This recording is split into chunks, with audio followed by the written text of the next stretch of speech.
Conqueror of the Sky, Christopher Daniels, Frankie Zay, collectively known as SoCal Uncensored or SCU! This is Catch, Hook, and Shoot, the worst podcast I've ever been on. Word.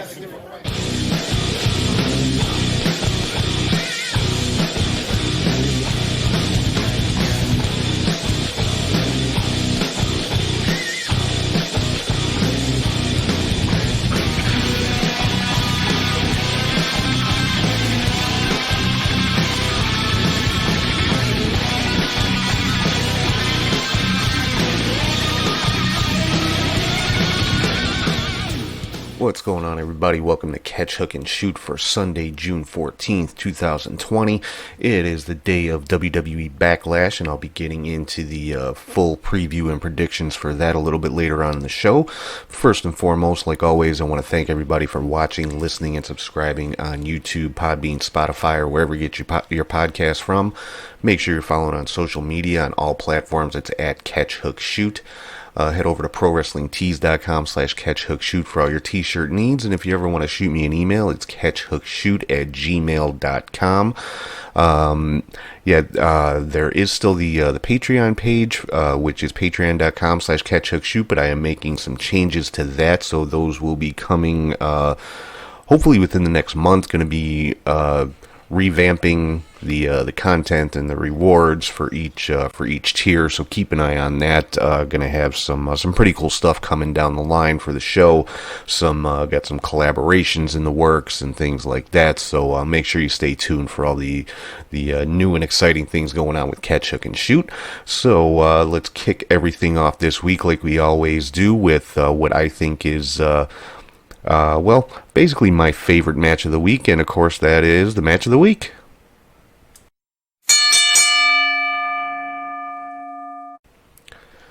So before I start the actual match of the week this week, I just want to mention, I'm sure anybody watching on YouTube notices a little bit different setup for the video. I think I've got everything finalized with my new studio space here. Kind of reposition my camera, reposition the microphone. I'm hoping the sound quality is a little bit better. Give me some feedback. Let me know what you guys think. And but let's jump into the match of the week here. For this week, my match of the week is from NXT TakeOver in Your House last weekend, and that is Karrion Kross versus Tommaso Ciampa. Now, some people out there might raise some eyebrows at this one because it was a very quick match. It was like 5 or 6 minutes, and Kross just dominated Ciampa throughout the whole thing. But that honestly is why I'm picking it as match of the week. This match did a lot to advance Kross's character, did a lot to advance his just story in general, did a lot to build him up to be that monster that WWE is making him out to be.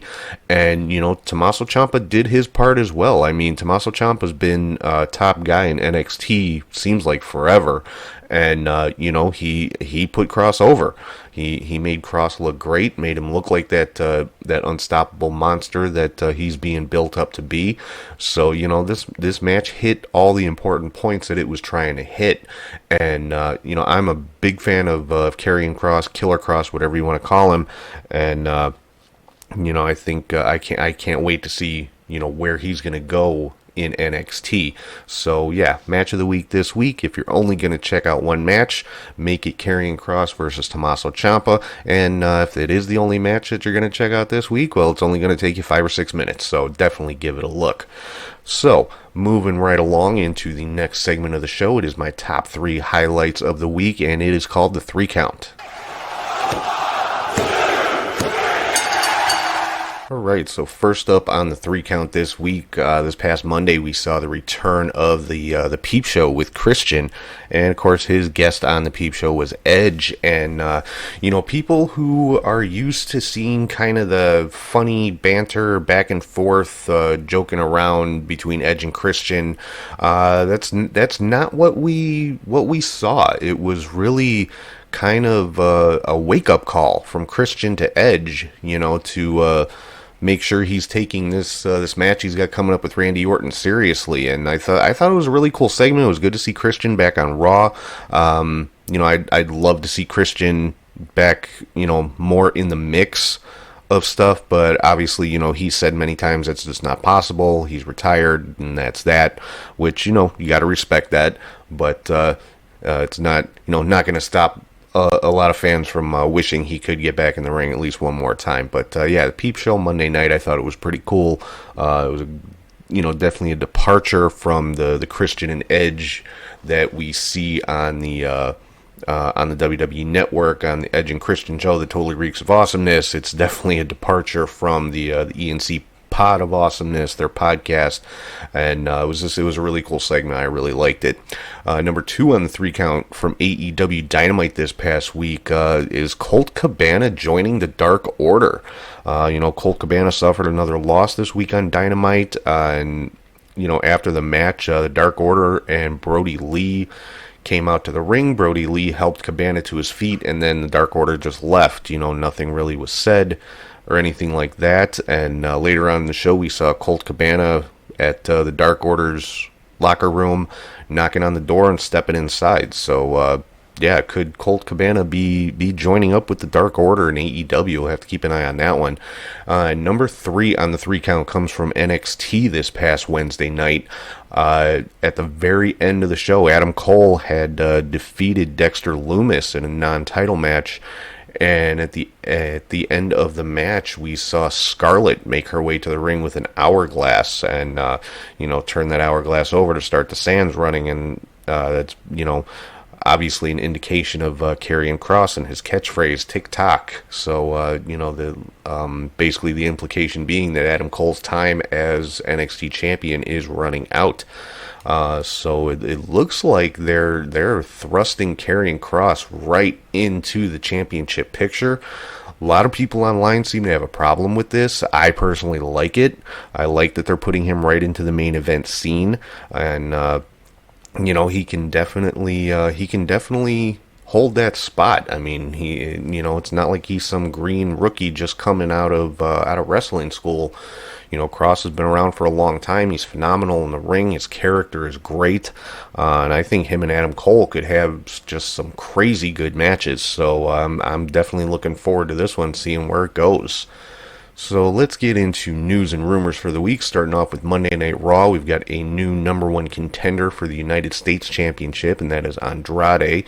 He defeated Angel Garza and Kevin Owens in a triple threat match to get that spot. We saw some more of the Street Profits and Viking Raiders with the I can do anything better than you type of thing. And this time it was a decathlon, which they ended up basically splitting 5-5. So they are currently tied in their little contest that they've had going on. And I'll say I've said it before, the segments are entertaining. I don't dislike them. I want to see a wrestling match with these two teams. Obviously they've wrestled before, but the two of the best teams WWE has, I have no problem seeing them in a ring multiple times. But I think that's kind of the point, is just building up that anticipation and wanting fans to be kind of just clamoring for this match to finally happen. So hopefully they're not going to drag these little competitions out too long, and we'll be seeing that match sooner rather than later. Some more news in the saga of Seth Rollins and Rey Mysterio. Rollins has invited Rey Mysterio and his son Dominic to Monday Night Raw this week. It'll be interesting to see if they show up. I mean, I'm sure they probably will. They wouldn't have thrown the invitation out there if they weren't planning to have Rey there for Monday Night Raw this week. So, yeah, I'm very interested to see how this is going to go down.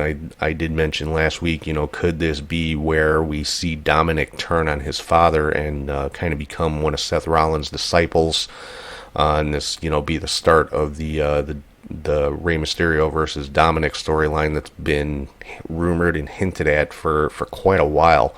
And then during that segment where Rollins was talking about Rey Mysterio and Dominic, he was attacked by Aleister Black, and that basically turned into a tag team match between Aleister Black and Humberto Carrillo versus Buddy Murphy and Austin Theory. Yeah, I mean, obviously we've seen this match before.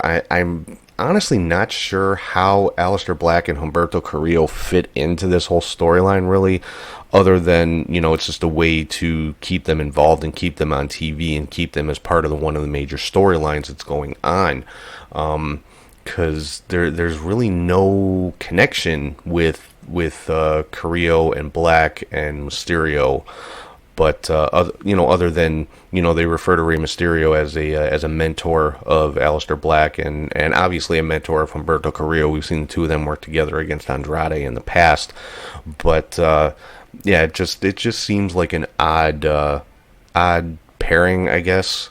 But it's like I said, it's keeping Aleister Black and Humberto Carrillo on TV. It's keeping them involved in a major storyline until they have something for one or both of them individually, I guess. So can't complain about that too much. But at the end of that tag team match, we did see Aleister Black get beaten down yet again by Rollins and his disciples, and took another curb stomp in the ring. So like I said, we'll have to see what happens when Rey Mysterio and Dominic show up on Monday. I'm sure they will. And I'm waiting for that Dominic heel turn, but I guess it all depends on if he's deemed as ready, quote unquote, to start getting in the ring. Moving on to NXT, coming off of the TakeOver in Your House event last weekend, we have a new NXT Women's Champion in Io Shirai. Well-deserved, long time coming. She was victorious against Charlotte Flair and Rhea Ripley. Now, the pinfall was on Rhea Ripley, so Charlotte technically did not get pinned or submitted for the championship, so that definitely could come into play later on.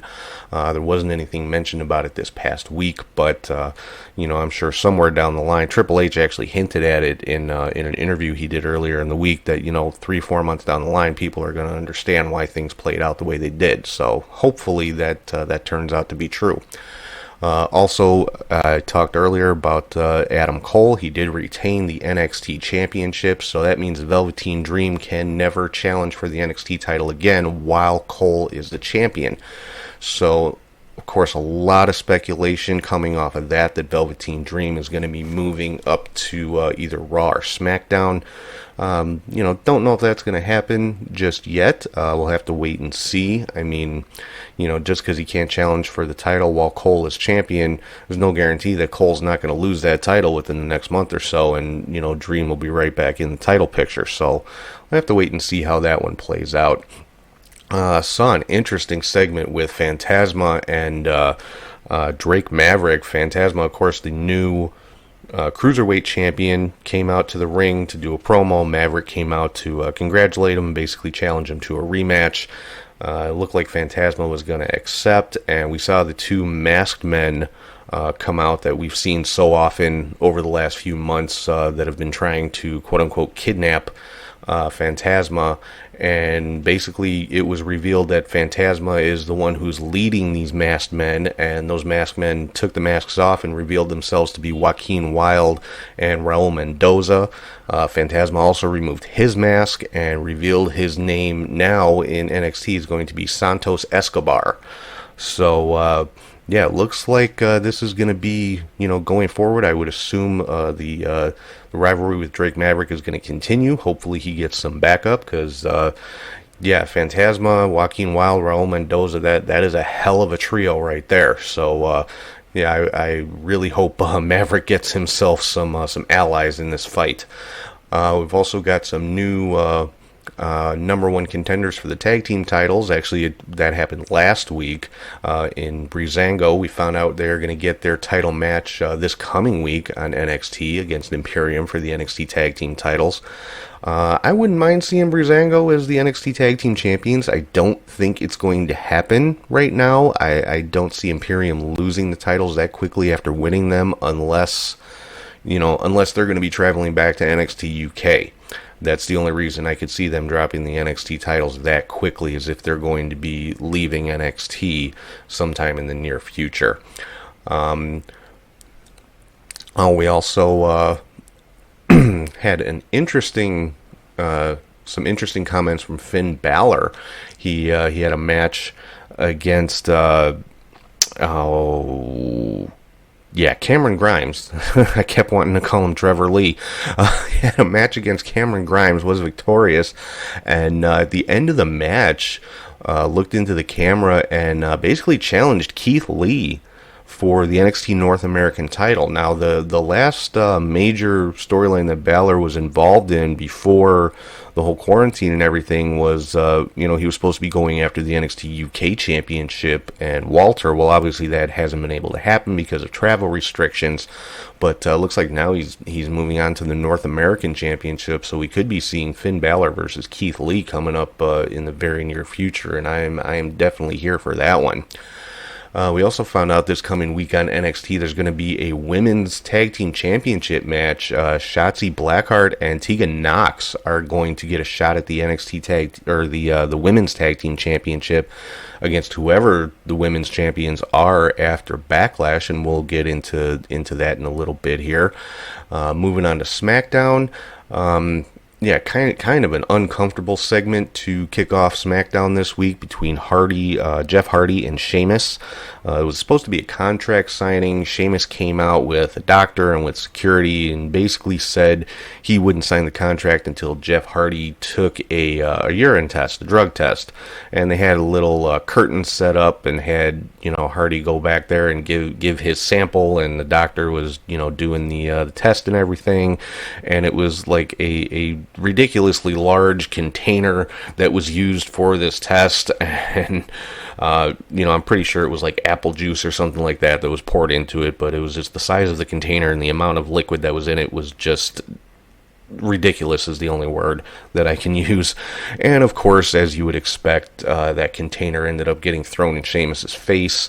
The whole storyline with Jeff Hardy and Sheamus, I'm a fan of both guys. I can't wait to see the match between them. It's the backstory. Like I said, it's a bit uncomfortable, bringing Hardy's real life personal demons into it. But obviously, Jeff signed off on it, whether it's because he's actually okay with it or, whether he feels like he doesn't have a choice. Nobody knows that except for Jeff Hardy. But, I think that's kind of the point, to make people uncomfortable and to, for shock value and things like that. So, it's not my favorite storyline going on right now, but like I said, I've always said there is an audience for literally everything. So, I'm sure there are people out there enjoying the hell out of this. So, but it is what it is. We're going to see that match coming up at Backlash as well. And we also had a little bit of an upset in a tag team match on SmackDown. Shinsuke Nakamura and Cesaro defeated the New Day in a non-title match.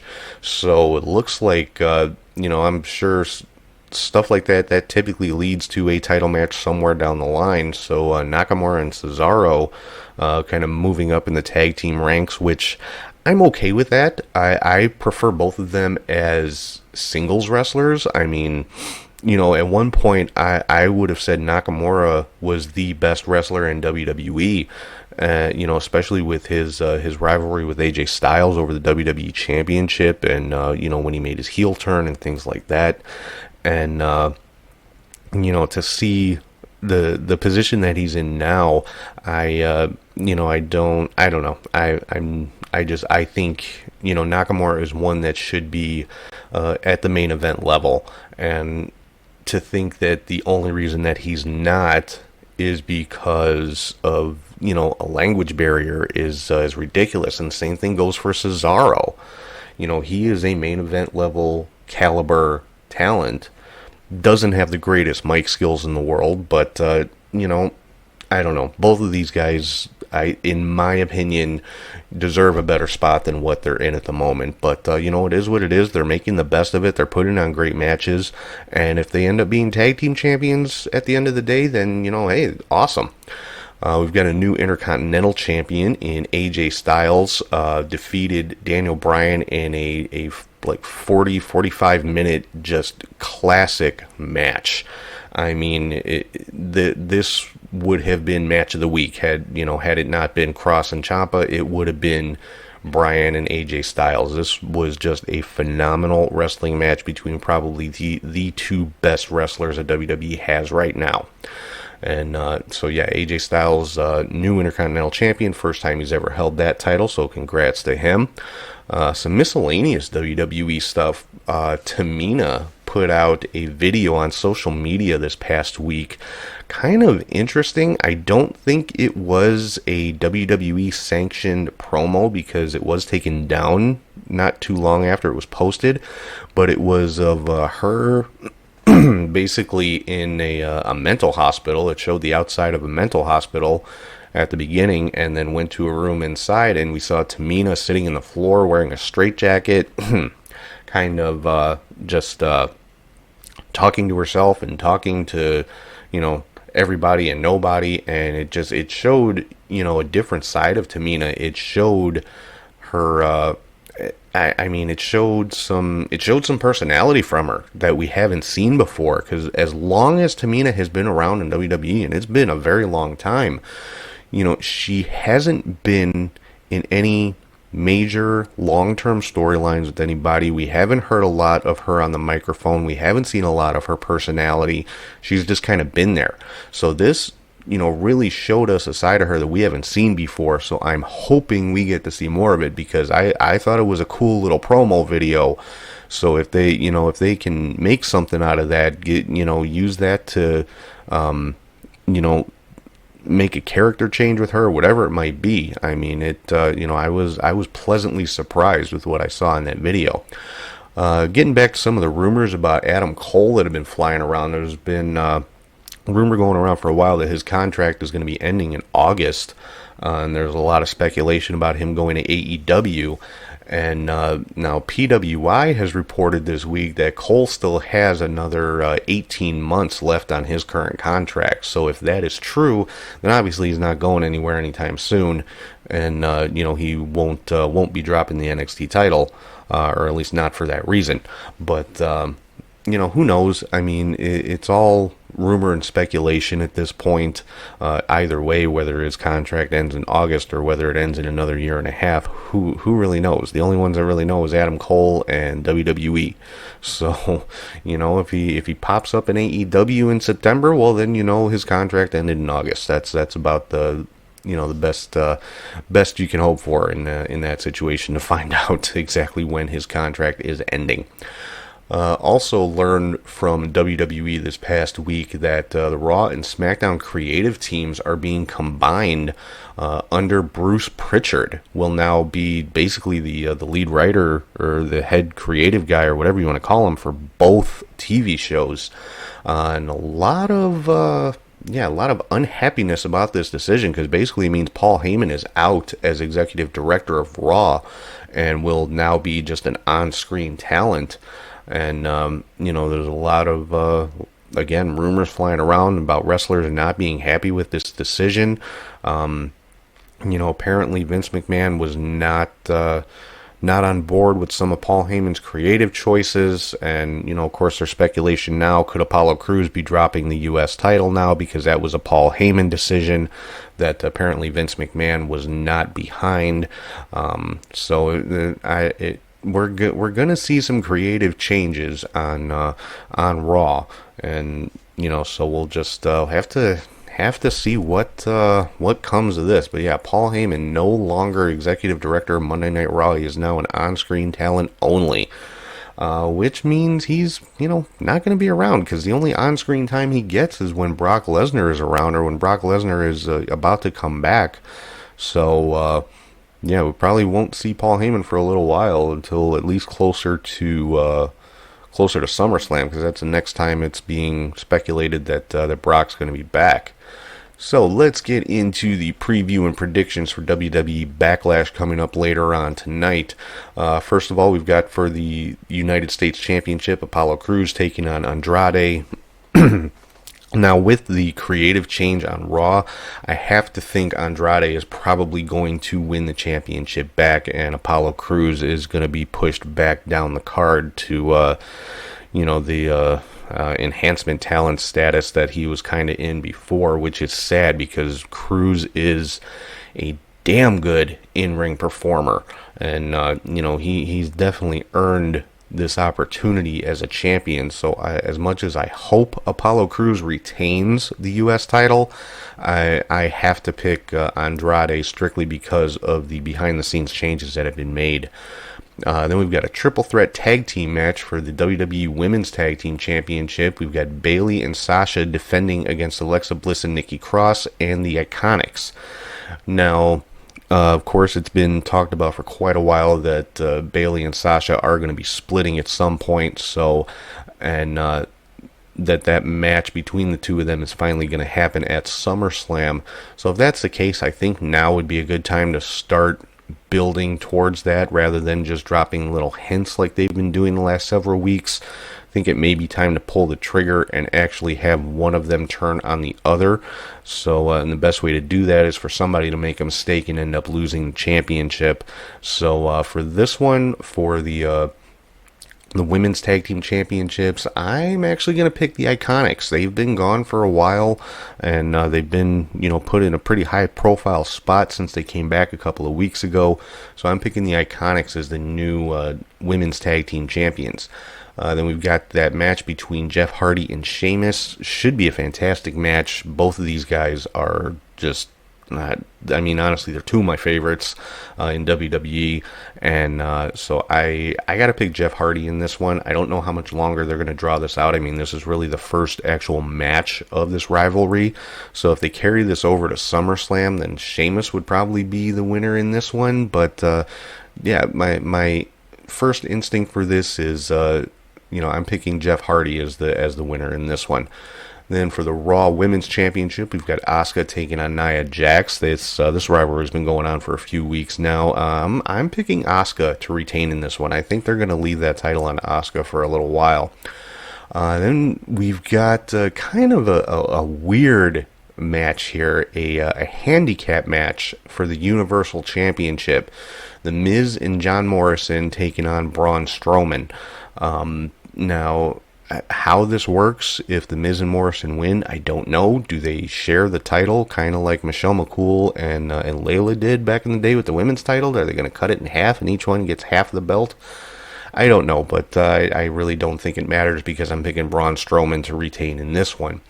Then for the WWE Championship, Drew McIntyre is taking on Bobby Lashley. This one, I'm picking McIntyre to retain. There's been a lot of speculation that Lashley could take the title off of McIntyre, and that could lead to Bobby Lashley versus Brock Lesnar finally happening. But I'm Lashley and Lesnar does not need a title. It's been said by many people many times, Brock Lesnar does not need a championship. He's a special attraction. He is going to draw, whether he is the champion or not. People are going to buy tickets to see him, mostly in the hopes that he's going to get his ass kicked, because not a whole lot of people like him. But Lesnar does not need the championship. So I'm picking Drew McIntyre to retain in this one. I mean, Bobby Lashley and Brock Lesnar can still happen without the championship. There's plenty of story there to tell with these two guys. So, hopefully the powers that be can see that and will let Drew McIntyre continue his reign as WWE Champion, because he has more than earned it at this point. And for him to, win the title at WrestleMania and turn around and lose it at Backlash, it just would be... I personally would not like it. I don't, like I said, Lashley and Lesnar don't need a title. There's plenty of story to be told with those two guys, so I'm picking McIntyre to retain. And finally, we get to the match that's probably been hyped more than anything else about this pay-per-view, is Edge versus Randy Orton, what's being billed as the greatest wrestling match of all time. That right there is killing this match, quite honestly. I mean, Orton and Edge have been poking fun at that tagline on social media like crazy. It's ridiculous to even say that. Not that these two guys are not capable of putting on a great wrestling match. These are two of the all-time greats in WWE history. But to say something is the greatest wrestling match of all time is 100% subjective. What I think is the greatest match of all time may not be what somebody else thinks is the greatest match of all time. It's all based on opinion. It's all based on the individual and what they like. Some people will say the greatest match of all time is Kenny Omega and Kazuchika Okada. Others will say it's Ric Flair and Ricky Steamboat. Others will say it's Ricky Steamboat and Randy Savage. Others will say it's Undertaker and Shawn Michaels. Others will say it's Shawn Michaels and Razor Ramon in the ladder match. It's 100% subjective. It's all based on opinion. So to use that as a tagline, the greatest wrestling match of all time, is just it's kind of dumb. Honestly, I'm not a fan of it, but I'm a fan of the match. I mean, Edge and Orton, like I said, two of the best all time in WWE. Now, Edge did win their match at WrestleMania, so I'm going to pick Randy Orton to win this one, and then I think we're going to see a rubber match at SummerSlam more than likely. So I'm picking Randy Orton to defeat Edge in the greatest wrestling match of all time. So just to run it down again real quick, I've got Randy Orton over Edge, McIntyre retaining the WWE title over Bobby Lashley, Braun Strowman retaining the Universal title over Miz and Morrison, Asuka retaining the Raw Women's Championship over Nia Jax, Jeff Hardy defeating Sheamus, the Iconics defeating Bayley and Sasha, and Alexa and Nikki for the Women's Tag Team Championship, and Andrade defeating Apollo Crews for the United States Championship. So that is my preview and predictions for WWE Backlash coming up later on tonight. Moving on to some AEW news, the story is continuing with the Inner Circle and the Best Friends in Orange Cassidy. We saw another brutal beatdown of Orange Cassidy with a bag of oranges, of all things. But it was a huge bag of oranges. But so they are continuing this rivalry, and this coming week on Dynamite, we're going to see the Best Friends taking on Chris Jericho and Sammy Guevara for the number one contendership. The Best Friends are basically putting their title shot on the line against Jericho and Guevara. Then we saw an interesting segment between Billy Gunn and MJF, which led to them being signed to a match this coming week. So, we're going to see Billy Gunn taking on MJF. Not Billy Gunn. It's just Billy. Apparently, he's not going to be allowed to use the name Billy Gunn in AEW because of, I guess, copyright issues with WWE or whatever it might be. But either way, it's Billy Gunn. He's taking on MJF this coming week. I already talked about Colt Cabana possibly joining the Dark Order. Well, we saw Brian Cage attack Jon Moxley in the parking lot, put a vicious beat down on him, slammed him multiple times into somebody's poor car that was parked out in the parking lot. This is all, of course, leading up to their world title match coming up at Fyter Fest, which is going to be taking place the first 2 Wednesdays of July on Dynamite. We saw an awesome match for the TNT Championship with Cody Rhodes defending against Mark Quinn. This was another strong contender for match of the week. Cody was victorious, retained his championship. It's looking like the TNT title is going to be defended weekly on Dynamite. We have found out that there is going to be a TNT title match at Fyter Fest between Cody and Jake Hager. Hager and the Inner Circle came out at the end of the show and attacked Cody and Mark Quinn and whoever else was in the ring. And also coming up this coming week, we're going to see a tag team championship match with Hangman Page and Kenny Omega defending against the Natural Nightmares, Dustin Rhodes and QT Marshall. Now, if you pay attention to AEW Dark, there's been a kind of an interesting story developing with the Natural Nightmares, with Allie kind of becoming enamored with QT Marshall and kind of becoming a bit of a distraction for him and causing a little bit of a rift between QT and Dustin and Brandy. So it'd be interesting to see how this works out, because apparently Allie is going to be at ringside with Brandy Rhodes during this match. So I don't know. And of course, Allie previously was with the Butcher and the Blade, and so I don't know if this is leading to Butcher and the Blade just jumping Dustin and QT, possibly costing them this championship match. Who knows? I'm curious to see where this is going to go, because the thing with Allie was just kind of out of left field. So it's an interesting little twist on the Natural Nightmares tag team. Some good news coming out of New Japan Pro Wrestling. They announced they're going to start running shows again this coming week on June 15th, and they're going to also be starting the New Japan Cup tournament, running from June 16th through July 11th. There was quite a few replacements from the original bracket. Obviously, that's due to travel issues and travel restrictions. But the New Japan Cup will be taking place. Now, the first few shows, they're going to be empty arena shows up until July 11th, and then they will basically be running shows in arenas at 1/3 capacity. And on July 12th, they'll be having their Dominion event in Osaka-jo Hall, again with 1/3 capacity. All these events are going to be shown on New Japan World, their streaming service. So New Japan starting back up this coming week. Hoping they get another U.S. TV deal. I really, really miss seeing New Japan on TV, so I'm hoping that they are able to get on another network here in the U.S.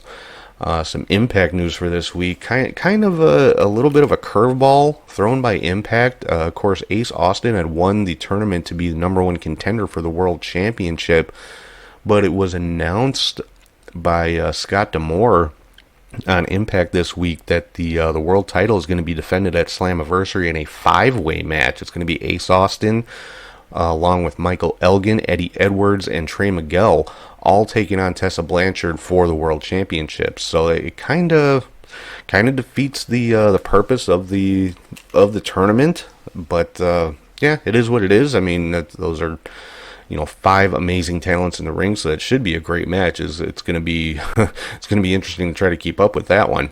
Saw an interesting segment with Michael Elgin as well, backstage talking on the phone to somebody, saying yes sir, and talking about Canadians are team players and things like that. So I'm curious to see who that was. Could that be one of the new talents that are being speculated to come in to Impact? Could it be just somebody completely new? Who knows? I'm sure we'll find out at some point. Another interesting backstage segment, we saw Rhino speaking with, I believe it was Rohit Raju, talking to Rhino, basically saying that the two of them should be tag team partners, and Rhino made the comment, he said, you know what, I've already got a partner, and he looked dead into the camera and said, and he's got kids, obviously referring to Heath Slater. So, dropping more hints about people possibly coming in. Could we see Heath Slater show up in Impact?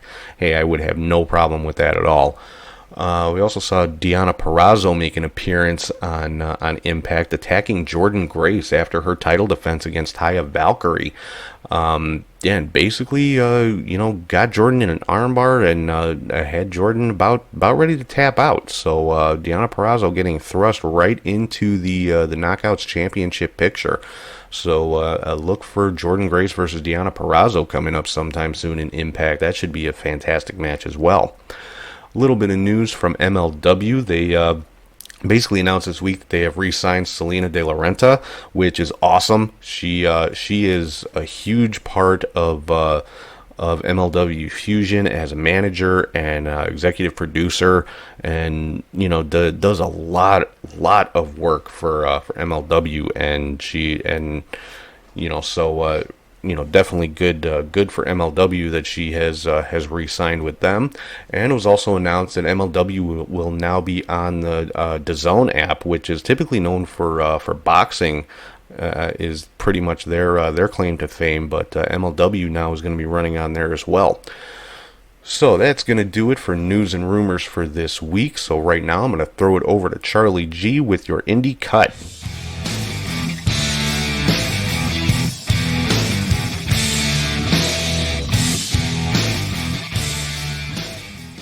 Thank you, Tom, and hey to wrestling friends. I am Charlie G with your Indie Cut. There was quite a bit more wrestling action this week, so let's begin with 01 Children Festival 2 on Samurai TV from June 6, 2020. The Revengers of Masato Tanaka and Yuji Hino defeated Kohei Sato and Soki Kitamura. And in the 01 World Heavyweight title match, champion Chris Weiss defeated Hartley Jackson. Dragon Gate King of the Gate 2020 Day 9. The semifinals of Ida defeating Yamato and Naruki Daio defeating Kaito Yoshida. So then on the next day, June 7th, was Dragon Gate Day 10. Dragon Gate 2020 final match with Ita defeating Naruki Daio in under 19 minutes. We also had DDT Wrestle Peter Pan 2020 Day 2. Highlights were the Chop Up Challenge Falls Count Anywhere match of Antonio Honda versus Toru Awashi in a draw of 1,000 chops in 72 minutes 45 seconds. I can only imagine how that went. That is one long match. Then there was a tag of Soko Nakajima and Yuka Sakazaki, with Mayu Yamashita defeating Nadoki Tenma and Yuki Ino with Rika Tatsumi in a DDT Extreme Title Release Restriction Rules match. Shina Aki defeated Yuko Naya.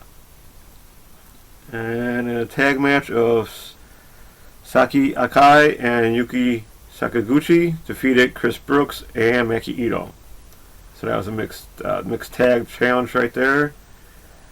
Then in the KO'd tag team title match, Naomi Yoshimura and Yuki Uno, champions, defeated the Strong Hearts of Al Lindemann and T-Hawk. And in the KO'd openweight title match, Tatsuya Endo defeated champion Masato Tanaka in about 27 minutes to become new champion. Then there was All Japan Pro Wrestling Broadcast number 6 with Yuma Yaiga defeating Tajiri, Kenta Mahara and Yasuta defeating Purple Haze of Izani and Ziga and Zeus. Then finally it was Suji Isakawa defeating Jake Lee. We moved to June 9th, 2020 with the Active Advanced Pro Wrestling, which is 2AW Grand Slam on Samurai TV, with the 2AW Tag Title match of Yuma Honda and Taishi Takazawa defeating champions Chango and Kaji Tomato to become new champions.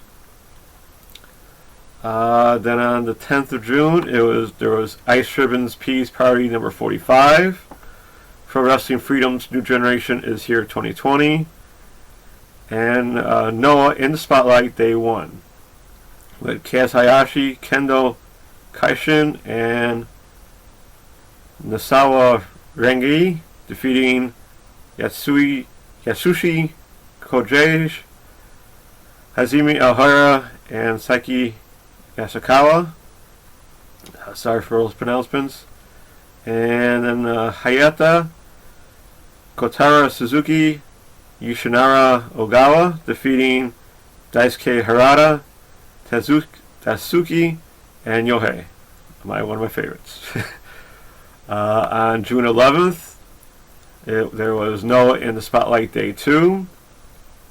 A 6-man match of Yasushi Koteji, Hojimi Ohara, and Saiki Yasukawa defeating Kaz Hayashi, Kendo Kashin, and Nasawa Rengu.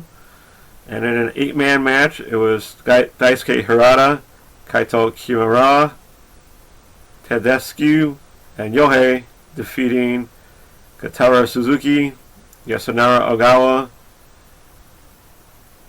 Hayata, and Kinya Okada. Also on the 11th, on IWTV, they had an IWTV mixtape, The Best of Black Independent Wrestling, as a bit of a benefit fundraiser. So check it out if you can. I'm sure they're still accepting donations to their cause. On June the 12th, no in the Spotlight Day 3. Kaz Hayashi defeated Saiki Yasukawa. Kendo Kaishin and Nasawa Rangai defeating Hai and Neo. In another tag match of Tedescu and Yohei defeated Kinya Okada and Yoshinari Ogawa. Kaito Kiramayo and Kotaro Suzuki defeated Yasushi Kontegi and Fujimi Ohara. In the final match was Daisuke Hirata defeating Hayata by DQ. Then in Mexico, this was a kind of a DTU promotion, Rancho de Mexico. Yes, it was an outdoor show on a ranch with wild horses in the background and cactuses a few feet away. The only wrestler I recognized was Ultimo Guerrero of CMLL. Kind of a wild show, interesting, not that great. I mean, they're outdoors on the Ponderosa, Mexico.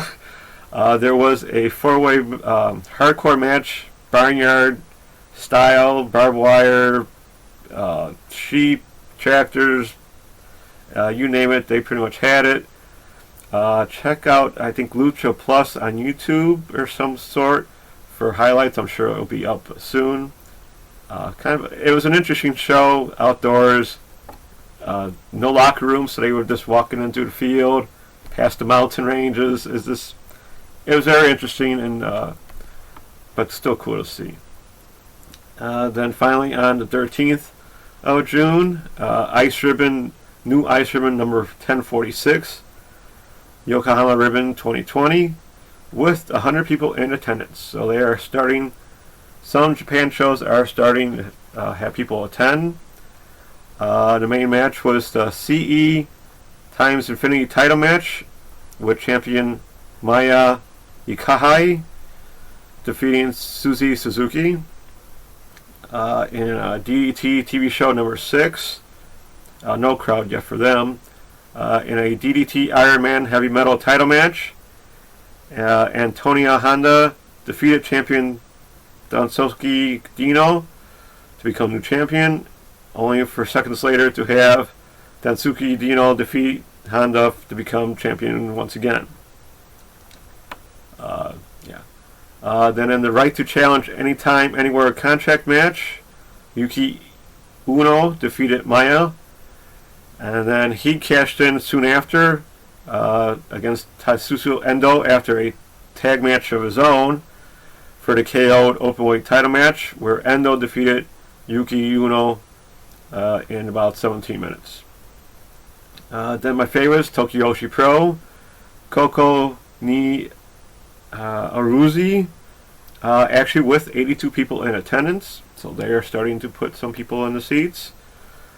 This is early this morning, so I did not catch it, but here are the results. It was Uno Manasi defeated Sina Severa, Hyper Misio defeated Haruno Nico, Hikara Nao defeated Mihara Kiro and Yuki Kamafuku, Maki Ito and Raku defeated Pam Hirajuku and Shoka Nakajima. Mayu Watanabe and Rika Tatsumi defeated Mina Sirakawa and Murao Mayumi. Yeah, that's a new name for me. And in the main event, it was Nodeki Tenra with Yuki Oine and Mayu Yamashita defeating Mizuki, Yuka Sakazaki, and Suzumi. So that was all the action of this week. On one indie note, there will be a GCW show on Saturday, June 20th, called The World of GCW Part 2 from Indianapolis on the Fight app. So check it out if you can. I'm sure it'll be part fundraiser as well, since I don't think there will be a crowd in there, but you never know with GCW. And it's in Indianapolis, so it's hard to say. So now it's time for the 2B Throwback Machine with Lucha Underground episode number 10.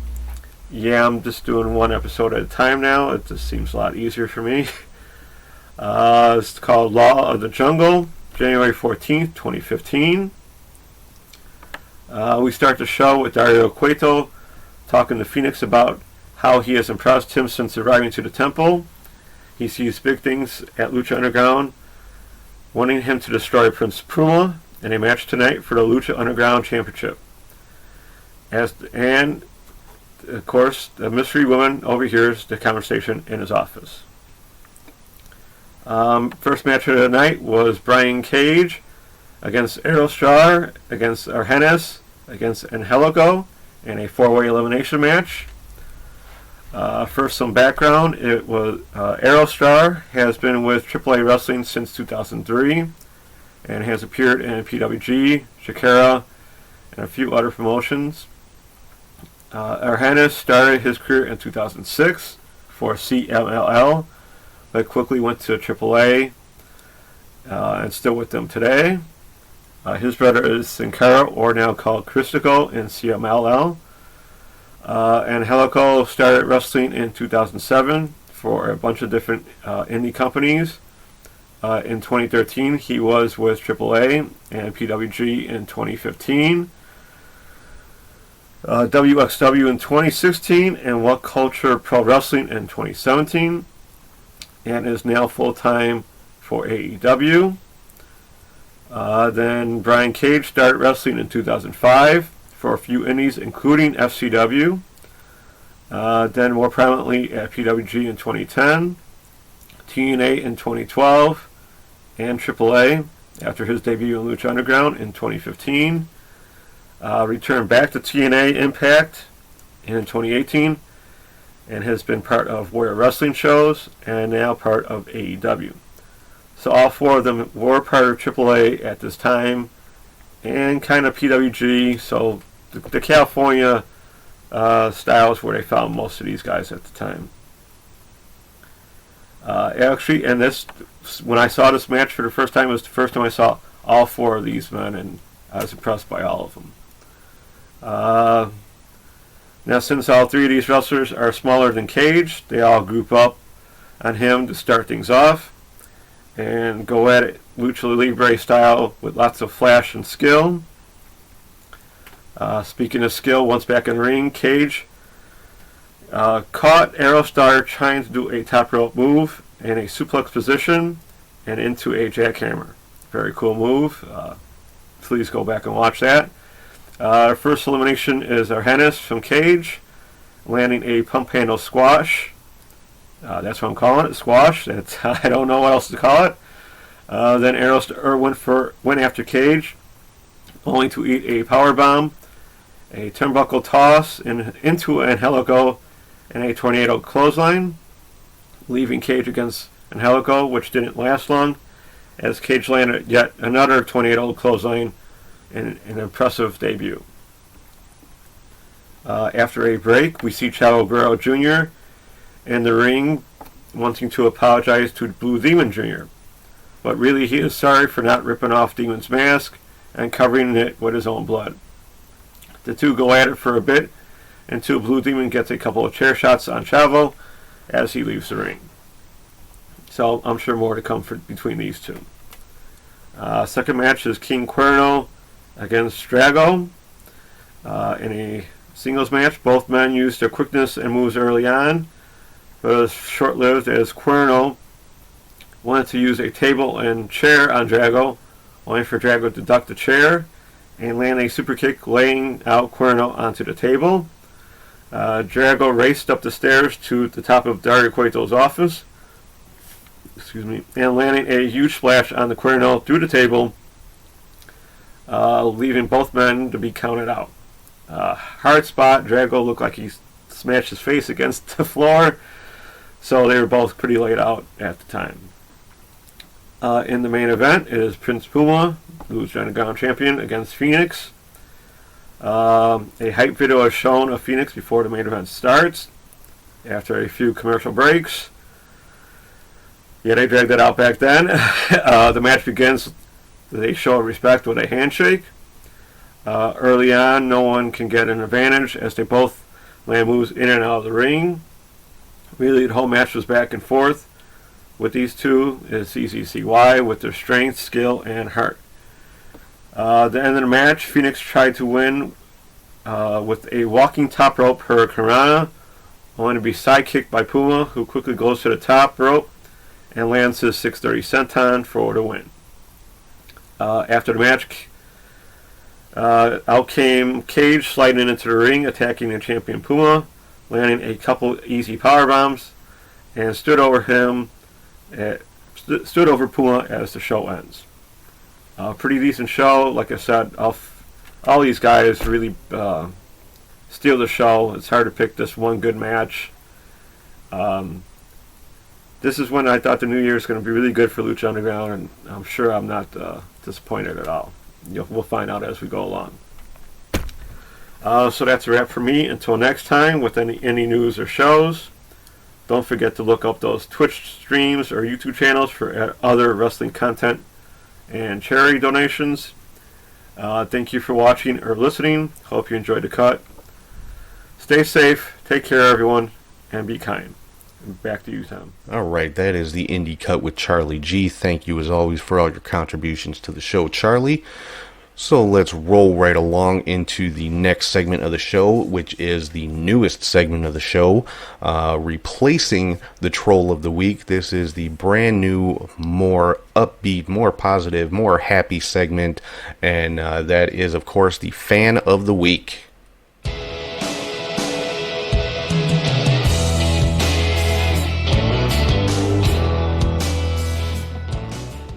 This week's Fan of the Week is All Elite Tiffany. Now, if you guys are on Twitter, if you follow AEW on Twitter, you have probably heard of Tiffany.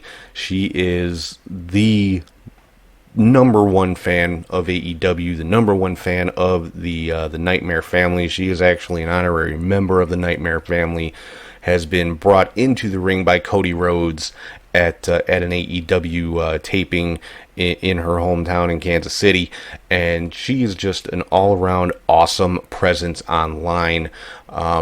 She has a YouTube channel called Heart of the Elite. I strongly recommend you check it out. And she's just, like I said, she's an amazing presence online. She is just always so upbeat, so positive. A lot of the same qualities that last week's Fan of the Week, the very first Fan of the Week, Amy has. Again, thank you to Amy for being on the show and for inspiring this new segment. And I can say the same about Tiffany. Just such a great positive presence online. Never has anything bad to say about anyone, and shows so much support and so much love for what she is passionate about, for AEW, for Cody Rhodes, for Brandy, for Dustin, the entire Rhodes family, the entire Nightmare family. And she is just by all accounts an amazing person. I mean, I can't say I know her personally. I wish I did.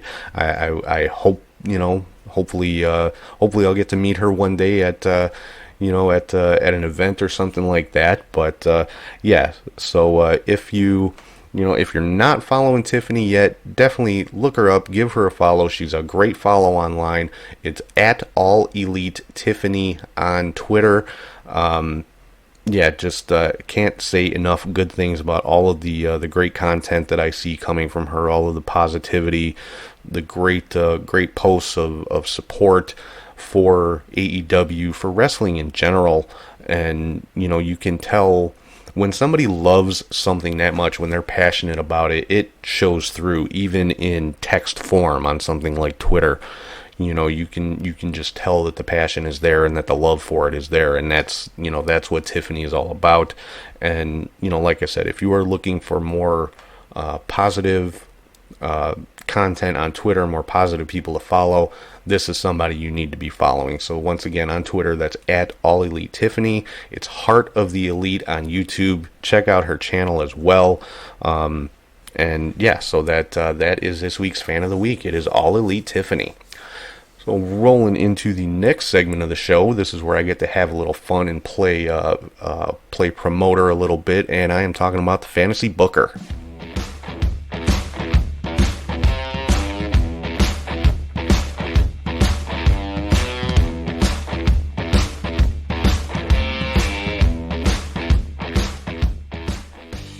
fantasy booker for this week is kind of a no-brainer. I mean, this just seems like a natural matchup. If these two, it's a tag team match, if these two teams had existed at the same time, it could have been some of the best tag team matches you'd ever want to see, in my opinion. And I'm talking about the Rockers and the Young Bucks. Shawn Michaels and Marty Jannetty versus Matt and Nick Jackson. Would it be a spot fest? Hell yes, it would be a spot fest. You would see guys jumping and flipping and flopping and flying all over the place, and it would be beautiful, okay? I mean, if you're not into that kind of wrestling, then obviously you're not going to like it. You don't have to watch it. It's okay. But, for people who are fans of the high-flying stuff, for people who are fans of, old school tag team wrestling as far as the Rockers go. I mean, back in the day, the Rockers were looked at as the spot monkeys, quote unquote, that the Young Bucks are looked at as now. So, I think it would be just a natural matchup between these two teams, and I think it'd be a hell of a tag team match. You would see some crazy high spots. You would see you would see a lot of super kicks, but I think it'd be great, and you legitimately have some of the greatest tag team wrestlers of all time in the ring. So, that's my fantasy booker for this week. The Rockers versus the Young Bucks. And that'd be a tag team main event literally anywhere in the world. So, just sit back and think about it for a little while. Let it play out in your head, and you tell me it wouldn't be a great tag team match between the Bucks and the Rockers. All right, so moving on to the last segment of the show here. This is where I kind of throw out what is probably an unpopular opinion, but hey, it's my opinion nonetheless, so I'm allowed, and it's my show, so there you go. And I'm talking about the weekly hot take.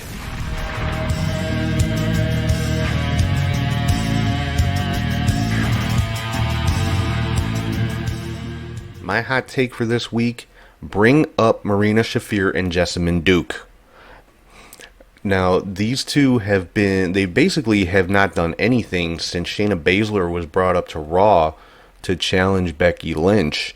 Obviously in NXT, they were her backup. That was their little faction. They were part of the Four Horsewomen with Ronda Rousey and that kind of thing. But ever since Shayna Baszler moved up to Raw, Shafir and Duke they've been doing nothing. I mean, they've been in the crowds for Raw and SmackDown and stuff, but they have not had a match on TV at all since Shayna Baszler left NXT, and I think that's a travesty, especially when the women's tag team division is sorely lacking in tag teams. If you've seen these two work in the ring, they're both very good. They both have the same kind of MMA background that Shayna Baszler and Ronda Rousey do. They're a natural tag team, and with the women's tag team division, they have women's tag team titles. They need to ramp that division up a little bit, and I think Marina Shafir and Jessamyn Duke would be, just what the doctor ordered in that case.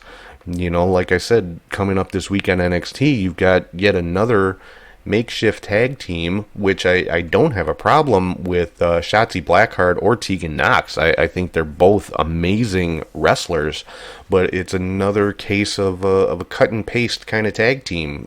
Kind of same thing with Alexa Bliss and Nikki Cross. Bayley and Sasha, that's a natural team. The Iconics, that's a natural team.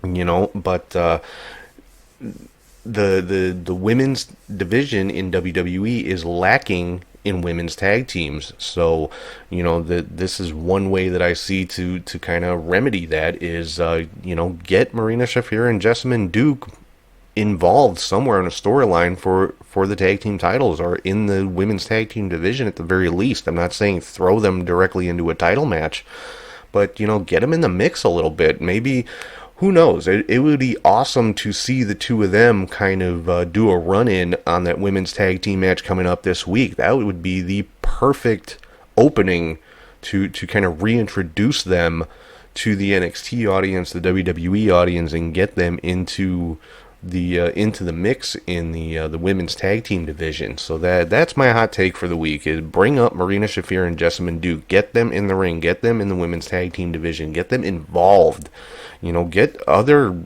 put some other women's tag teams together and get them involved. I mean, make this a legitimate tag team division. It definitely needs it. You know, they need to beef up their women's tag team division to validate those titles, to keep those titles viable. I mean, they've been passed between basically 3 teams since they've been created. So, you know, there definitely needs to be some more women's tag team wrestling going on in WWE. And don't tell me they don't have time. They're putting out 7 hours of live programming every week, so they have the time. So, you know, yeah, bring up Shafir and Duke, get some more women's tag teams going on, beef up that women's tag team division, because I think if they do, they put, you know, just put a little bit more focus on it, I think it can be something really, really good for WWE. So that's pretty much going to do it for this week. Just want to mention before I sign off here, the Wrestling Behind Ringside Hall of Fame announcement is going to be coming up on Facebook Live on June the 20th. So make sure you head over to the Wrestling Behind Ringside Facebook page and check that out. Find out who the Hall of Fame nominees or inductees will be for this year. Also coming in August, Wrestling Behind Ringside is going to be doing a fantasy YouTube wrestling show, and there are going to be characters included from Catch, Hook, and Shoot. Myself and Charlie G are going to be a part of that, and what it's basically going to be is matches from the WWE 2K games, you know, played out on YouTube, and you know, storylines and championships. They're going to have the men's and women's world championships, tag team championships, and YouTube titles, kind of like the TV title and it's going to be a YouTube title. You know, it's going to be a tournament to crown the first YouTube champions, and you know, it sounds like a pretty cool concept. So, you know, head over to the WBR YouTube page and check that out. Like I said, that's coming in August, so make sure you check that out. Give it a shot. It sounds really cool to me, and you know, I'm happy to be represented, so to speak, in the show. So yeah, make sure you check it out. Make sure you cheer for me or cheer for Charlie G. He's gonna have a character in there too. So but yeah, head over to you know, make sure you check out the Wrestling Behind Ringside website, and podcast will be coming back soon. According to what Archie told me, he's going to be recording and some podcasts out there, and yeah, he's got a lot of stuff in the works too, as do I. Like I said earlier, I'm working on some new things for Patreon, got some new merchandise things in the works, and some collaborations and all kinds of good stuff coming up, hopefully very, very soon here. So with that, I am going to sign off. I hope everybody enjoys Backlash tonight. I will be back next week with all of the news and rumors and goings-on in the crazy world of professional wrestling. So until then, I hope everybody has a great week, and I will talk to you guys soon.